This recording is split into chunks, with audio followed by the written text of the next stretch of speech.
Hello everyone, what's up? Welcome to my channel. My name's Elise. If you're new here, if you're not, good to see you again. If you can hear some sound on the roof, that is the rain. I'm so sorry because this is the only time that I have to film videos for a little while, and of course it's the day that it rains and is thundering. I'm so sorry for that. Or, you know, maybe you're welcome. Maybe it's ASMR. Hopefully. As you can tell by the title of today's video, we are talking about my summer TBR. I have so many books to talk to you guys about, but I thought it might be a little bit nicer and less pressure for myself if I did like a summer TBR instead of a monthly TBR, because sometimes I miss it like the month before, but then I'll read it the next month and then I like don't feel as much pressure. Maybe? Let's talk about some books that I hope to read this summer.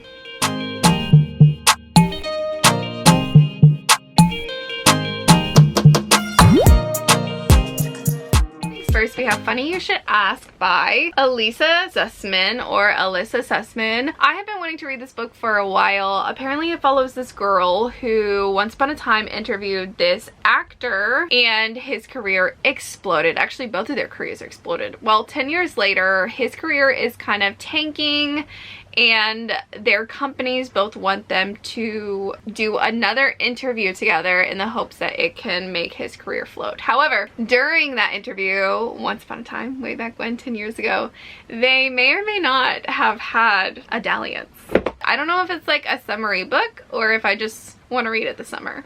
However, this next book does seem very summery to me, with the cabin in the woods and the books and like the forest and things like that. It just feels very summery to me, and that is Love in Other Words by Christina Lauren. This book is a friends to lovers second chance romance. Something happens where they are separated and then years later they end up seeing each other again and I guess having a second chance. I'm here for it. I've heard amazing things. Then we have The Road Trip by Beth Alire. When I see road trip, I think summer, because for me, that's when my family did all of our road trips together. This book follows this couple where once upon a time they had a romantic relationship. They thought they were the one, and then something happened and they were not. Well, this chick is going to her wedding and ends up crashing into this guy, totaling her vehicle, and he offers to drive her to her wedding. And so I guess they kind of like rehash the relationship and why they broke up and if they broke up for the right reasons. Yeah. Then we have Call Me By Your Name by André Aciman. I hope I pronounced that correctly. This book does happen in the summer, so I think that's why it feels very summery to me. It is a queer relationship, age gap romance, kind of forbidden love. I've just been wanting to read this for a really long time. Apparently they have unrelenting attraction, and so they aren't quite prepared for the consequences of their attraction to each other during the restless summer weeks. Apparently there's a lot of passion, so I'm very interested to see how that goes. Then we have 7 Days in June, June, summer read, following these two people who once upon a time were together or had a romance. So I think this is also another second chance romance. It's my second chance romance era. But apparently they're authors too. And they've been like writing these books where they have been secretly writing to each other in their books ever since they broke up. Then we have The Sunken City, and when I just think of the ocean, I think summer. That was when we went to the ocean, was in the summer, and that was when we did our road trips to the ocean. I get it. So, The Sunken City by Emma V.R. Noyes is a YA fantasy love triangle forbidden romance book following this one girl who's actually a pirate. Some storm happens and she gets into the sunken city. Turns out she has a hidden family. Maybe she's a princess or some sort of royalty, and so she's trying to decide if she wants to learn the ways. And then there are these two other guys trying to teach her the ways, and then a romance sparks. I think there's mermaids. Okay, then we have The Simple Wild by K.A. Tucker. This happens in Alaska. I think it also happens during the summer, and I went on a family trip to Alaska when I was 12 years old. It was one of the best trips of my entire life. Probably will remain to be the best trip of my entire life. And it was just so memorable to me, and I love Alaska now. So I really want to get to this book. I've heard really great things about it. It is also a romance book, kind of enemies to lovers, so to speak.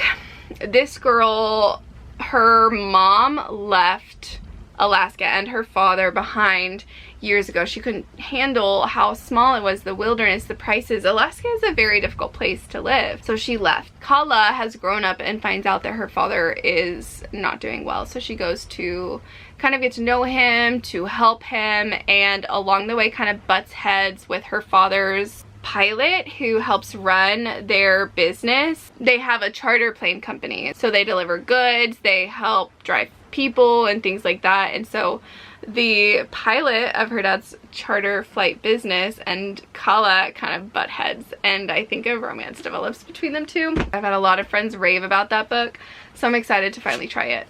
Then we have The Float Plan by Trish. I've heard so many good things about this book. It does take place on a sailboat of all things, which again, the ocean and the summer are just like, they go together like, you know, peanut butter and jelly. This follows Anna, who lost her fiance. They had a trip planned together to sail for the summer on a sailboat. Anna tries to go on her own, does not do well, and so she hires a professional sailor to be her captain on the ship or whatever. So it's forced proximity. They both have some issues that they're working with, and that's kind of my favorite kind of contemporary book, is when it has a little bit of romance and it has a little bit of kind of a deeper issue that we're diving into and exploring. So I'm really looking forward to this one. Okay, then we have The Roughest Draft by Emily Wibberley and Siegemund-Broka. I have read one of their other books called Do I Know You? Really loved it.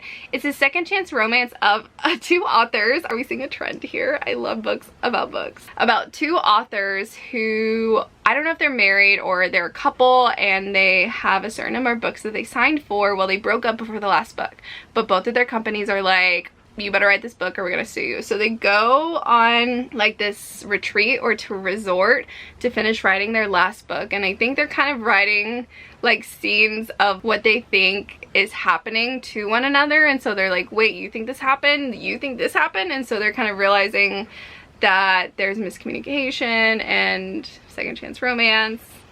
Also looks very summery, so. Okay, next we have Float by Kate Marchant. This is a YA summer romance about a girl. Her parents are going through a divorce, so she goes to live with her aunt in Florida for the summer. However, she's from Alaska. Another link. This is fun. She doesn't like the sun. She doesn't like swimming and all of these things, so I think that she's going through a journey of like finding friends, finding out what she's gonna do for the summer, learning to swim, and kind of coming to terms with her family kind of changing forever. I've heard good things. Okay, my legs are going numb. Whew. Blood flow feels good. Ow, that was painful.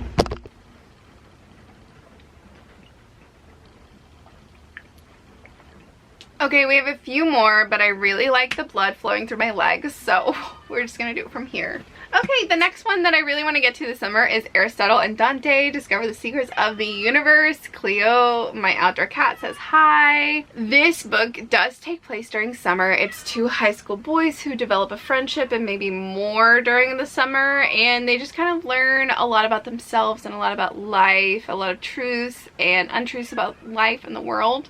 It has so many prizes. I've heard so many good things about it, so I'm excited to finally give it a chance. Then we have Love and Gelato by Jenna Welch. I tried to get to this last summer and I just ran out of time. This book is about a girl who loses her mother to cancer. Her mother spent a very magical summer in Italy, and so her and her daughter were supposed to go to Italy together that following summer. So when her mom passes, our main character Lena does not want to go, but she finds a journal of her mother's from her time spent in Italy, and so she decides to kind of follow in her mother's footsteps and ends up discovering a past a history of her mother's that she never knew there was, and discovering a lot about herself along the way. I also think there's a little bit of romance in this too. Then we have Breathe and Count Back from by Natalia Sylvester. I actually saw her speak in person and she was just so well spoken, and I loved how she presented herself and her characters and the issues that they talk about in this book. This book follows Veronica, who is a girl experiencing hip dysplasia. So she loves being in the water and swimming because it's less weight on her hip, and she wants to be a mermaid. She wants to wear the fin and be a performer. It's her dream, but her family is very firmly like, no, absolutely not. That's stupid. She kind of feels ridiculed by her family. She feels misunderstood by her family. She's experiencing this pain and this disability. So it's a story about her finding her passion and going for things that she believes in. I believe there is also a little bit of romance too. And I like this last line. So maybe it's time for all the secrets to come out and for her to make her own choices on her own terms. Because who's in charge of her body and her life anyway? It's also signed. I forgot about that. Mermaid Summer, yes. Next we have the Summer of Lost Letters. The Summer of Lost Letters by Hannah Reynolds. This follows Abby, who is having her summer before her senior year or after her senior year, something like that. She just broke up with her first boyfriend. All of her friends are traveling for the summer, so she ends up discovering these letters that her grandmother received. I think her grandmother passed away. Yeah, her recently deceased grandmother. She finds these love letters that her grandmother received and finds the recipient and goes off for the summer to where those letters were from to explore and find out more about this mysterious person who sent her grandmother love letters, and then meets that person and also meets his grandson. So I think there's like a parallel timeline love connection kind of thing. So that sounds fun and sweet. Then we have Remarkably Bright Creatures. This is a highly anticipated read for me. I am so excited to read this book. I have been wanting to read it for a while now. I don't know why I haven't moved it up higher on my list, but this book follows Marcellus, who is a giant octopus. Ocean themes, summer. It also follows Tova, who cleans his tank at an aquarium. Tova has experienced some grief. She's experienced some wild and crazy things, like her husband and her son disappearing on the ocean, and Marcellus, being incredibly intelligent as he is, has witnessed or knows some of the things that have happened, and so they develop a friendship and kind of like go on this journey of discovering what happened to her family members. I've heard great things. I'm so excited for this. Then we have Happy Place by Emily Henry. This is probably really high up on my anticipated reads of the summer. I hear it's a second chance romance. I don't know anything else. I don't want to know anything else. I want to go in blind. But I mean, look at that. Look at that. Look at that cover. It's summer. It's summer. And just the color, man.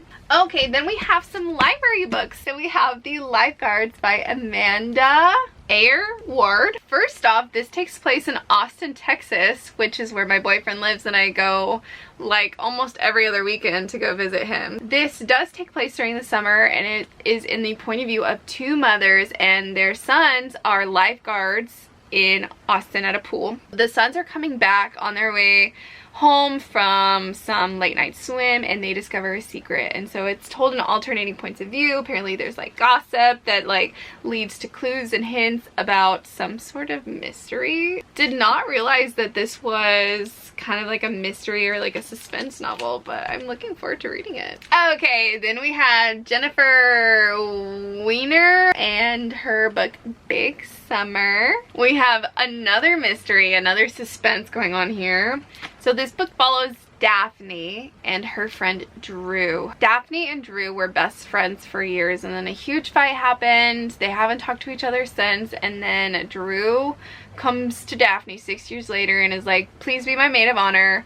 Please come to me with my wedding. There's cute guys. It's at Cape Cod. Like, I need you there. And so Daphne agrees and goes. As soon as she gets there, apparently a family feud happens and Daphne's crush disappears. So Daphne has to dig deep into Drew's past to unpeel the layers of illusion and discover the complicated truth of Perfect Drew Kavanaugh. A novel about the complexities of female friendships, the pitfalls of living out loud and online, and the resilience of the human heart. That sounds so fun. Girls of Summer by Nancy Thayer.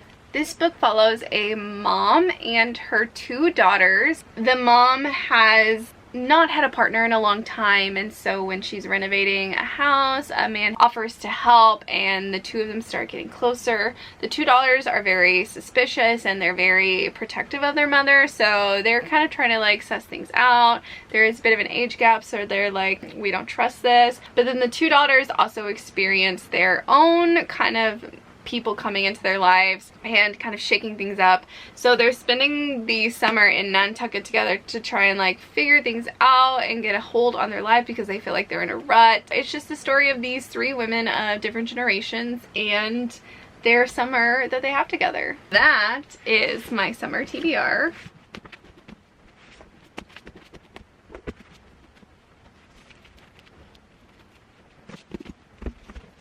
That's it? Only 19 books? What? That's not enough for the summer. We need more. Let's add a few ebooks to our summer because 19 books for the whole summer is not enough. First, let's add The Sea of Ruin by Pam Godwin. I know that this is like pirates, dark romance, enemies to lovers situation. It has the sea, summer.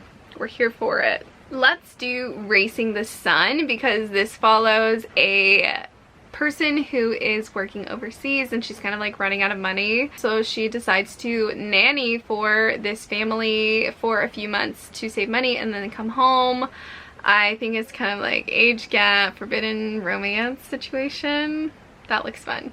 And then maybe I'll finish the Royal Catch series, specifically Royally Wild and Royally Tied, because the series follows Will and I forget the main girl's name. Arabella?